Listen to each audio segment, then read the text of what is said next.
सकते क्वेश्चंस। ओम ज्ञानतिमिरान्धस्य ज्ञानञ्जनशलाकया चक्षुरुन्मीलितं येन तस्मै श्रीगुरुवे नमः। जय श्री कृष्ण चैतन्य प्रभु नित्यानंद श्री अद्वैत गदाधर शिवासादि गौर भक्त वृंदा। हरे कृष्ण कृष्ण कृष्ण हरे हरे, हरे राम राम राम हरे हरे। हरे कृष्णा। यस, क्वेश्चन पूछे। जिन भी भक्तों का क्वेश्चन है हाथ ऊपर करिए, एक एक करके क्वेश्चन ले सकते हैं। हमारे मामा जी पहले बोल रहे थे, उनका प्रश्न है। यस बोल। हाँ, हरे कृष्णा। मैं कल मेरा सज्जन है, एक ब्राह्मण है, उन्होंने हमारे मतलब साथ में पढ़ने वाले थे, हमसे थोड़ा सीनियर थे। मार्केट में मिले तो मैं तिलक लगा रखा था। वो देख के थोड़ा अचंभित हो गया। पहले पहले वो बहुत बड़े मतलब भक्त नहीं थे, राजनीति से प्रेरित थे, जय श्री राम का नारा लगाते थे और राम भक्त बताते थे। लेकिन कल जब वो मेरे को मिले, मेरे तिलक देख के वो उनको देखा तो उनका तिलक उलक कुछ नहीं था। मैं ऐसे बातचीत मार्केट में बात होने लगी तो हमसे बोले वो कि आप किसके भक्त हैं? हम कहा सबके भक्त हैं हम तो, राम के भी है, कृष्ण के, भगवान विष्णु के जो परम भगवान के भक्त हैं, वैसे तो कृष्ण भक्त हैं हम। लेकिन आपको हम अगर आप राम के बारे में तो हम राम के ही भक्त हैं। तो बोले कि नहीं, हम किसी के भक्त नहीं है। वो है बोले वाल्मीकि के उत्तरकांड में, वाल्मीकि रामायण के उत्तरकांड में वाल्मीकि जी ने सीता जी के बारे में बहुत गलत शब्द लिखा है। तब से मैं सुना कि राम ने इसको स्वीकार किया, तो मैं इसलिए भक्ति छोड़ दिया हूँ, मैं किसी को नहीं मानता। कृष्ण के बारे में बोले, वो तो चीरहरण करने वाले हैं। मैंने उनको बोला कि देखिए, चीरहरण नहीं था, वो गोपियों का समर्पण देखना चाहते हैं कि कितनी तरह से कृष्ण पर समर्पित है गोपी। उनकी भक्त थी, अनन्य भक्त थी।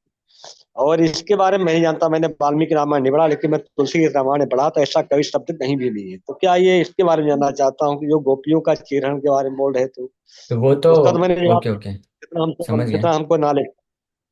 और तो जो वाल्मीकि रामायण के उत्तरकांड में क्या ऐसा कुछ है कि ये कुत्ते का जूठन कोई नहीं खाता, तो सीता जी कुत्ते के जूठन के बराबर ही बोल रहे थे।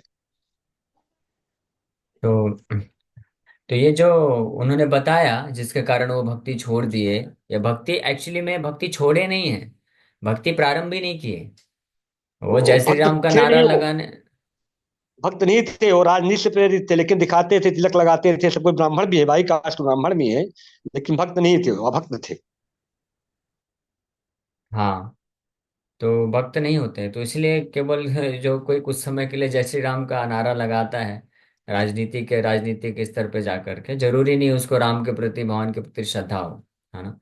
तो ये क्वेश्चन का आंसर तो खैर बहुत विस्तार है, इसमें हम ज्यादा डिटेल में नहीं जाएंगे कि भगवान ने गोपियों का चिरहरण क्यों किया, राम जी ने सीता का त्याग क्यों किया, और वाल्मीकि जी वहां पे ऐसा कुछ लिखते हैं। तो वो तो उतना डिटेल में जाने की आवश्यकता नहीं है, बस ये बोल सकते हैं कि एक बात स्पष्ट है कि जो भी व्यक्ति अपने स्वतंत्र रूप से शास्त्रों को पढ़ेगा तो निश्चित रूप में वो भ्रमित हो जाएगा।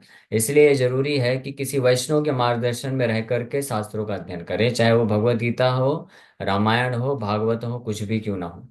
क्योंकि भगवान की जो लीलाएं हैं वो दिव्य स्तर की होती हैं, और उसको जब कोई वैष्णव के मार्गदर्शन में रहे बिना अपने स्वतंत्र रूप से उसको पढ़ेगा तो अपनी भौतिक दृष्टि से पढ़ेगा, भौतिक विचारधारा के थ्रू पढ़ेगा उसको। हमारे इस्कॉन के भाषा में बोलते हैं ग्रीन ग्लास। हाँ, जैसे कोई व्यक्ति ग्रीन ग्लास लगाया है तो उसको हर चीज बाहर घर हरा हरा ही दिखेगा। तो वैसे ही भौतिकतावाद का चश्मा लगा के जो लोग शास्त्र पढ़ते हैं, तो भगवान के भी दिव्य जो गुण हैं, लीलाएं हैं, उसको भौतिक रूप से देखते हैं। इसलिए वो लोग भ्रमित हो जाते हैं और समझ नहीं पाते हैं, भगवान को दोष देते हैं, निंदा करते हैं। तो इसलिए ये जरूरी है ना। तो उनको समझाया नहीं जा सकता है फिर, वो समझने को तैयार नहीं है। उनको बस हम ये रिक्वेस्ट कर सकते हैं कि देखिए, अगर आप शास्त्र को वास्तविक रूप में समझना चाहते हैं तो आपको विधि का पालन करना पड़ेगा। भगवान ने जो विधि बताई है कि कैसे आप वैदिक ज्ञान प्राप्त कर सकते हैं, उस विधि को पालन करेंगे तब आप समझ पाएंगे। तो विधि क्या है पूछेंगे तो तुरंत आप भगवत गीता का तीसरे अध्याय का 34 नंबर श्लोक जो है कोट करें, चौथे अध्याय का 34 नंबर श्लोक कि तद विद्धि प्रणिपातेन परिप्रश्नेन सेव्य उपदेक्षन्ति ते ज्ञानम ज्ञानिनस तत्वदर्शिना। जो वास्तव में भगवान को दर्शन किए हैं, साक्षात्कार, दर्शन मतलब साक्षात्कार किए हैं, शास्त्रों को समझे हैं, ऐसे गुरु के पास जाकर के, यानी ऐसे गुरु कौन होते हैं? वैष्णव होते हैं। शुद्ध वैष्णव के पास जा करके सेवा भाव से जब आप समर्पण के साथ श्रवण करेंगे श्रद्धा पूर्वक, तब आप धीरे धीरे समझ पाएंगे। आप अगर चैलेंज करेंगे तो फिर नहीं समझ पाएंगे। आप बोलेंगे कि कैसे कृष्ण चिरहरण कर लिए, तो क्यों ना कर लिए, आपको क्या समस्या है? आपकी बेटी बहन और पत्नी के साथ तो नहीं किए ना। तो आप ऐसा नहीं बोल सकते, आपको अधिकार नहीं है बोलने का। हाँ, कृष्ण परम भगवान है। कृष्ण सब कुछ क्रिएट किए हैं। कृष्ण अनंत कोटि ब्रह्मांड नायक है, सारे ब्रह्मांड की उत्पत्ति उन्होंने किया है। तो इस संसार के सारे जीवात्मा के स्वामी वो हैं। और आप बल्कि, है ना, माफ करिएगा, हम ऐसा उनको नहीं बोलेंगे, लेकिन मैं आप समझाने के लिए बता रहा हूँ कि जो लोग भी इस प्रकार से दोषारोपण करते हैं कि कृष्ण गोपियों का चिरण क्यों किए, कृष्ण गोपियों के साथ रासलीला क्यों किए, रानियों के साथ 16,108 रानियों के साथ विवाह क्यों किए। हाँ, आप ये प्रश्न, कोई भी व्यक्ति इस प्रश्न नहीं पूछ सकता है, क्योंकि आप खुद चोर हैं। आप मतलब समझिएगा भावनाओं को, मैं जो वर्णन कर, जो भी व्यक्ति इस प्रकार से कृष्ण में दोष देखता है वो खुद चोर है। वो कृष्ण के, हर जीवात्मा कृष्ण का अंश है, हर जीवात्मा, कृष्ण सबके पति हैं। तो आप कृष्ण की संपत्ति को लेकर के अपना पत्नी बना के रखते हैं, आप कृष्ण के बच्चों को लेकर के अपना बच्चा मान मान के चलते हैं, कृष्ण की संपत्ति को अपना संपत्ति बोलते हैं, कृष्ण का जो जमीन जायदाद है अपना जमीन जायदाद बोलते हैं। तो आप क्लेम करते हैं, तो अधिकार नहीं है कि आप ये कृष्ण के ऊपर को दोष उठा सकें कि कृष्ण ने ऐसा क्यों किया। हाँ, बट एनीवे, हम उनको रिक्वेस्ट कर सकते हैं, बोल सकते हैं कि देखिए, आप अगर वास्तविक रूप में समझना चाहते हैं तो आप एक किसी वैष्णव के मार्गदर्शन में रह करके कृष्ण की लीलाओं को सुनिए, समझिए। अपने स्वतंत्र तरीके से आप पढ़ेंगे तो निश्चित रूप में आप भ्रमित हो जाएंगे। ये उत्तर हम उनको दे सकते हैं, प्रेम से समझा सकते हैं। अगर वो तैयार हैं तो फिर उनको कथा में इनवाइट करिए, या किसी वैष्णव के संग प्रदान, प्रभुपाद जी के गीता भागवत दीजिए, वो पढ़ेंगे तो कुछ हो सकता है। यस, वीर किशोर जी, आप कुछ ऐड करना चाहेंगे? एड तो जो भी है, मैं क्वेश्चन इसमें करना चाहूंगा। हमने सुना है कि जैसे द्रौपदी का चीरहरण हुआ, मान लीजिए एक पक्ष तो ये गोपी वाला था, बट जो द्रौपदी का चीरहरण उसमें भगवान ने साड़ी दिया भी, तो उस पक्ष को क्यों नहीं ले रहे हैं, वन साइडेड क्यों ले रहे हैं? उसके पीछे बहुत सारे कारण है जो आपने बताया, और बहुत सारे कारण हैं। बट द्रौपदी को तो भगवान ने वस्त्र दिया ना, भगवान ने वस्त्र उतार लिया एक प्रकार से, उसको क्यों नहीं देख हाँ, रहे हैं? हाँ, सही बात है, बिल्कुल परफेक्ट। वो ये सब चीजों को क्यों नजरअंदाज करते हैं? भगवान ने कई जगह पे तो भक्तों की रक्षा की है ना, तो उसको क्यों भूल जाते हैं? ठीक ठीक है प्रभु, जब भी हमारे पास वो आए उस दिन मार्केट में थे, बात तो बात नहीं हो पाई, भीड़ थी, बोले हम आपके घर आएंगे। तुम कहे ठीक, आइए, आप मैं आपको हाँ, सादर आमंत्रित करें, आप हम बुला रहे हैं, आप आइए हमारे पास, अब आप फिर बात करेंगे हम लोग। हाँ, ठीक है, ठीक। प्रेम से उनको बोलिए, रिक्वेस्ट कर सकते हैं कि आप वैष्णव मार्गदर्शन पे आप समझने का, शास्त्रों समझने का प्रयास करिए तो आप समझ पाएंगे। ओके। तो एक प्रश्न चैट बॉक्स में आया है। आ, अमित प्रो, आप पूछ सकते हैं क्या? अमित चौहान प्रो का प्रश्न है। हरे कृष्णा प्रभु जी। हरे कृष्णा। हरे कृष्णा। एक सेकंड, कस्टमर थे प्रभु जी, इसके लिए थोड़ा मैसेज किया था मैंने। ओके। एक प्रश्न प्रभु जी बहुत हाई लेवल का है। इनफैक्ट ये मेरा खुद का प्रश्न है, कई बार मैं लोगों के लिए पूछता हूँ, बट इनफैक्ट कई बार मेरे माइंड में आता है, बट इसको बहुत संतुष्टि मुझे खुद नहीं मिलती, असल में दूसरों के लिए पूछ रहा हूँ। ये मेरा खुद का प्रश्न है। प्रश्न ये है, बड़ा गंभीर प्रश्न है ये, हाई लेवल का है। हाई मतलब बहुत, बहुत ही हाई लेवल का है। प्रश्न ये है कि राम कथा चल, इसलिए प्रश्न पूछ रहा हूँ कि राम और कृष्ण विष्णु नारायण एक ही हैं, भगवान के सारे अवतार एक ही हैं, ऐसे भगवान के सारे नाम एक समान होते हैं। लेकिन जब हम लोग हरे कृष्ण महामंत्र की व्याख्या करते हैं कि ग्लोरिफिकेशन करते हैं, उसमें बोलते हैं हरे कृष्ण महामंत्र सारे मंत्रों से बढ़ के हैं, सारे नाम से बढ़ के हैं। खैर वो एक अलग प्रश्न रहेगा। बट मेरा प्रश्न ये है कि राम तो पूर्ण भगवान है, राम पूर्ण मर्यादा पुरुषोत्तम है, और भगवान लीला पुरुषोत्तम है। ठीक है, राम कृष्ण विष्णु एक ही, राम कृष्ण नारायण एक ही है। लेकिन लेकिन प्रश्न ये है कि जब भगवान श्री कृष्ण लीला करते हैं, तो माने कंप्लीट लीला करते हैं, हर चीज को एकदम परफेक्ट करते हैं, उससे मर्यादा भी रखते हैं और उससे ऊपर भी जाते हैं। तो इसमें कैसे इसको स्थापित करेंगे? श्री कृष्ण भगवान है, राम से बढ़ के हैं कि छोटे हैं? छोटे मतलब ये थोड़ा बड़ा बहुत कंट्रोवर्शियल प्रश्न है, बहुत हाई लेवल का प्रश्न है कि श्री कृष्ण लीला पुरुषोत्तम है, पूर्ण पुरुषोत्तम भगवान है। पूर्ण पुरुषोत्तम तो राम भी हैं, बट लीला पुरुषोत्तम है, मतलब उनके मर्यादा मर्यादा उन सबसे भी ऊपर होते हैं, और मर्यादा का पालन भी करते हैं, और मर्यादा से ऊपर भी जाते हैं, और एकदम परफेक्ट भगवान है। परफेक्ट भगवान तो राम भी हैं, बट परफेक्ट से भी परफेक्ट, जो प्रभुपाद जी बोलते थे। इसको कैसे स्थापित करेंगे? तो हाँ, यस, तो भगवान रामचंद्र की लीलाएं, भगवान रामचंद्र परफेक्ट, और फिर द्वारकाधीश मोर परफेक्ट, और श्याम सुंदर मोस्ट परफेक्ट। तो परफेक्ट है ऑलरेडी, लेकिन उसमें भी ऊपर रहता है। तो एक्चुअली इसमें कैसा है कि भगवान रामचंद्र पूर्ण पुरुषोत्तम है, और भगवान कृष्ण भी पूर्ण पुरुषोत्तम है। हाँ, तो इसलिए राम और कृष्ण में कोई अंतर नहीं है, वही भगवान कृष्ण ही राम के रूप में सारी लीलाएं किए हैं। तो तत्व के दृष्टिकोण से कोई भी रंच मात्र भी अंतर नहीं है। शक्ति का देखा जाए या उनके जो पुरुषोत्तम, पुरुषोत्तम मतलब सारे पुरुषों में उत्तम सर्वश्रेष्ठ हैं, तो उस दृष्टिकोण से कोई वो नहीं। लेकिन कृष्ण लीला पुरुषोत्तम माने जाते हैं। तो अंतर यहाँ पे है कि भगवान कृष्ण की जो लीलाएं हैं उसमें इंटीमेसी ज्यादा है, रामचंद्र भगवान की लीलाओं में उतनी भक्तों के साथ उतना इंटीमेसी नहीं है। हाँ, भगवान रामचंद्र की लीलाओं में शांत रस से दास्य रस यही प्रोमिनेंट है, और वात्सल्य रस में कुछ लीलाएं हैं। हाँ, उसमें भी ज्यादा भगवान ने बहुत ज्यादा ऐसा वात्सल्य रस में नहीं दिया, वर्णन भी हम इतना नहीं सुनते हैं। ज्यादातर भगवान रामचंद्र के जो भक्त हैं वो दास्य रस में रहते हैं, और उसमें भी दास्य रस में भी एक ऑ एंड रेवरेंस रहता है, हमेशा गैप बना रहता है। हाँ, लेकिन कृष्ण की लीलाओं में एक ये अद्भुत चीज देखने को मिलती है कि शांति रस, दास्य रस, साक्ष्य रस, वात्सल्य रस, माधुर्य रस, ये सब में भगवान कृष्ण बहुत ही ज्यादा घनिष्ठ हो जाते हैं, भक्तों को बहुत ही घनिष्ठता के साथ प्रेम का आस्वादन कराते हैं, लीलाएं करते हैं। तो इसलिए जो है पूर्ण रूप से कृष्ण की जो लीलाएं हैं वो पूर्ण रूप से सभी रसों को उजागर करती हैं, सभी रसों को प्रकट करती हैं, और हर प्रकार के रसों के भक्तों को अपॉर्चुनिटी मिलती है लीला में भाग लेने के लिए। वहाँ रामचंद्र भवन के लिए में ऐसा नहीं है। तभी तो जब भगवान दंडकारण्य में जा रहे थे, तो जो ऋषि मुनि लोग थे, तो उनको संतुष्ट नहीं कर पाए भगवान रामचंद्र, क्योंकि वो उस वक्त मर्यादा पुरुषोत्तम की लीला में है भगवान राम। तो वो उनको उनका इच्छा था कि भगवान के साथ माधुर्य रस में जो है वो सेवा करना चाहते थे। तो भगवान बोले कि मैं वो कृष्ण के अवतार में मैं जब आ पाऊंगा तब आपको ये रस में प्रदान होगा। तभी वही जो ऋषि मुनि हुए, गोपियां बनी, एक सेट ऑफ गोपियां बनती हैं, फिर कृष्ण के साथ रासलीला में भाग लेते हैं। तो इस दृष्टिकोण से कृष्ण जो है पूर्ण रूप से सारी लीलाओं को भी प्रकट करते हैं, और पूर्ण रूप से वो पुरुषोत्तम भी हैं, the supreme personality of God है। तो तत्व के हिसाब से भी पूरी तरह से पूर्ण है, और लीला के हिसाब से भी पूरी तरह से पूर्ण है। तो इसलिए सुपीरियर ऐसा बोल सकते हैं। बट ये सुपीरियर और इंफीरियर मटेरियल कैलकुलेशन के हिसाब से नहीं है। इसमें अचिंत्य भेदाभेद तत्व भी लग सकते हैं क्या, शायद? यस यस, बिल्कुल लग सकता है कि भगवान राम और कृष्ण में कोई भेद नहीं है। तो पूर्ण रूप दोनों ही पूर्ण, दोनों एक्चुअली, दोनों कहना भी गलत है शब्द, दोनों नहीं है, वो एक ही हैं। अलग अलग स्वरूप को धारण किए हैं अलग अलग प्रकार के कार्य को करने के लिए। तो इसलिए कोई भेद नहीं है, लेकिन भेद भी है, रस का भेद है ना, लीलाओं का भेद है, लीलाओं में इंटीमेसी का भेद है। तो इसलिए अचिंत्य भेदा भेद है अब ये भी।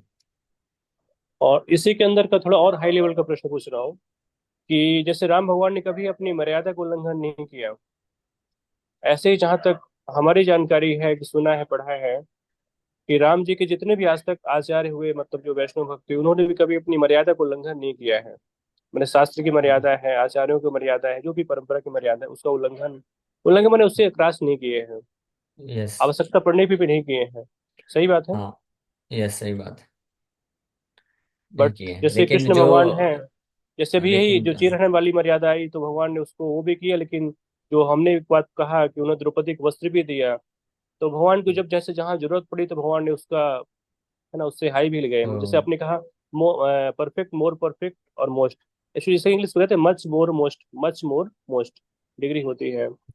तो मतलब भगवान श्री कृष्ण के कई सारे ऐसे भक्त भी, जैसे आज ही आप बता रहे थे मॉर्निंग में भी, कि अगर कोई भगवान के साथ, भगवान छलों के भी छल हैं, छलिया के भी छल हैं, तो जरूरत पड़ती है तो भगवान की भक्त भी और भगवान भी उससे ऊपर भी जाते हैं, मर्यादा से ऊपर भी जाते हैं, जरूरत पड़ती है तो। जैसे भगवान अपने भक्तों के लिए और भक्त अपने भगवान के लिए, ऐसा कह सकते हैं क्या? मर्यादा को उल्लंघन करना पड़े या कि जो भी हो। सो भगवान कृष्ण भी कभी मर्यादा का उल्लंघन नहीं करते हैं, और भगवान रामचंद्र भी कभी नहीं किए। लेकिन जो जिन जिन लोगों को मर्यादा के बारे में पूर्ण ज्ञान नहीं होता है, तो वो भगवान रामचंद्र को भी ब्लेम करते हैं। जैसे उदाहरण के लिए लोग ब्लेम करते हैं कि भगवान रामचंद्र ने सीता माता को त्यागा क्यों। लेकिन जो मर्यादा के बारे में पूर्ण रूप से जानेंगे, धर्म का जिनको वास्तविक ज्ञान होगा कि धर्म अलग अलग स्तर का होता है ना, तो एक पति का धर्म होता है पत्नी के लिए, पति धर्म कहलाता है। फिर पुत्र का धर्म होता है, पिता का धर्म होता है, और फिर जो है राजा का धर्म होता है। तो जो राजा का धर्म है वो श्रेष्ठ होता है, पति धर्म से भी ऊपर होता है। तो जब कभी जब कॉन्फ्लिक्ट्स आता है कभी कभी, कि इस धर्म को पालन कर सकते हैं या इस धर्म को पालन कर सकते हैं, तो जो श्रेष्ठ धर्म होता है उसको पालन करने पे उस व्यक्ति को धार्मिक ही माना जाता है। जैसे उदाहरण के लिए नॉर्मल अगर सिचुएशन में लें, तो एक बड़ा भाई है, छोटा भाई है और पिताजी है, ठीक है। तो अभी छोटे भाई का कर्तव्य है कि बड़े भाई का आज्ञा का पालन करे, उसका धर्म है। हाँ, तो ये भ्रातृ धर्म हो गया। लेकिन उसके ऊपर एक पितृ धर्म है। अगर पिताजी कुछ आदेश देते हैं तो बड़े भाई का आदेश को पालन नहीं करेगा, लेकिन पिता के आदेश का पालन करेगा, तो भी उसको आज्ञाकारी माना जाएगा। उसको भातृ धर्म का उल्लंघन करने का जो है हम उसको दोष नहीं दे सकते हैं, क्योंकि पिता का आज्ञा पालन कर रहा है। उसी प्रकार से जो लोअर धर्म होते हैं उससे हायर धर्म को अगर कोई पालन करता है तो वो पूरी तरह से मर्यादा में है। हाँ, तो ये रामचंद्र भगवान ने बिल्कुल सही किया। और उसी दृष्टिकोण से अगर देखें तो भगवान कृष्ण ने भी कभी मर्यादा नहीं उल्लंघन किए, क्योंकि भौतिक धर्म के ऊपर आध्यात्मिक धर्म होता है। आध्यात्मिक धर्म में जाकर के भगवान अपने भक्तों के साथ आध्यात्मिक स्तर पे लीलाएं करते हैं। तो कई कभी कभी ऐसा हो सकता है कि आध्यात्मिक धर्मों को पालन करने के समय पे जो भौतिक धर्म है वो भौतिक दृष्टिकोण से वो इमोरल जैसे दिखते हैं, लेकिन वो अगर आध्यात्मिक वास्तविक दृष्टिकोण से देखेंगे तो इमोरल नहीं है। हाँ, तो इसलिए कृष्ण की ऐसी लीलाएं हैं, इसलिए मर्यादा कभी नहीं टूटी। तो जो पूरा क्लियर कट जिसको अंडरस्टैंडिंग होगा, भौतिक धर्म आध्यात्मिक धर्म ये दोनों के बारे में क्लियर कट समझेगा, तो वो फिर जान पाएगा कि कृष्ण मर्यादा कभी नहीं तोड़ते हैं। हालांकि कृष्ण अपने भक्तों की रक्षा करने के लिए, उनको आनंद प्रदान करने के लिए, उनके साथ रेसिप्रोकेशन करने के लिए हमेशा तैयार रहते हैं कि मैं बाकी और सारे प्रॉमिस को तोड़ सकता हूँ, धर्म को तोड़ सकता हूँ, लेकिन किस चीज को स्थापित करने के लिए जो श्रेष्ठ धर्म है, श्रेष्ठतम धर्म है। कृष्ण के लिए श्रेष्ठतम धर्म क्या है? अपने भक्त वत्सलता, भक्तों को सेवा का रेसिप्रोकेशन करना, वो कृष्ण का श्रेष्ठतम धर्म है। तो उसको पालन करते हैं भगवान। तो इसलिए उसके कभी कभी उसको पालन करने के कारण जो लोअर धर्म है वो टूटते हुए दिखते हैं, तो वो भी वो तोड़ा टूटता हुआ नहीं माना जाता है। और तो अगर तत्व के दृष्टिकोण से देखा जाए तो भगवान ने कभी कोई धर्म नहीं तोड़ा। जैसे चिरहरण की बात है, तो चिरहरण के लिए तो यही है ना कि कोई भी स्त्री बिना वस्त्र के केवल पति के सामने रह सकती है। हाँ, ये प्रिंसिपल है। और कृष्ण तो सारे शास्त्रों का निष्कर्ष है। धरामपति, श्रियापति और सात्वताम पति, वो सबके पति हैं। तो इसलिए चिरहरण लीला में भी कोई मर्यादा का उल्लंघन नहीं हुआ, ठीक है। और गोपियों के साथ रासलीला भी किया, उसमें भी कोई मर्यादा का उल्लंघन नहीं हुआ। तो इसलिए कोई मर्यादा का उल्लंघन नहीं हुआ है। ये बस it's just a matter of lack of understanding. Okay, clear है। Yes. Thank you very much. Okay, Hare Krishna. एक इम्पोर्टेंट क्वेश्चन आया है अमित प्रो का। वो कुछ एक व्यक्ति के बारे में पूछ रहे हैं, ओशो करके विख्यात हैं। तो हम जैसे वैष्णवाचार्य बताते हैं 4 नियम पालन करना चाहिए, लेकिन वो तो कुछ और बताते हैं। तो वो क्या है, वो मायावादी हैं क्या? तो फ्रेंकली स्पीकिंग वो मायावादी भी नहीं है। हाँ, जो व्यक्ति, प्रभुपाद जी स्पष्ट बताते हैं कि जो व्यक्ति 4 नियम पालन नहीं करता है तो वो मनुष्य भी नहीं है, वो जानवर की कैटेगरी में आता है। ये 4 नियम पालन करना ये कोई स्पिरिचुअल लाइफ का बात नहीं है, आध्यात्मिक जीवन चालू भी नहीं होता है 4 नियम पालन करना। 4 नियम पालन करने से व्यक्ति मनुष्य बनता है। फिर ये मनुष्य जब बनेगा तब आगे चल के वो भक्ति आध्यात्मिक जीवन में प्रवेश कर सकता है।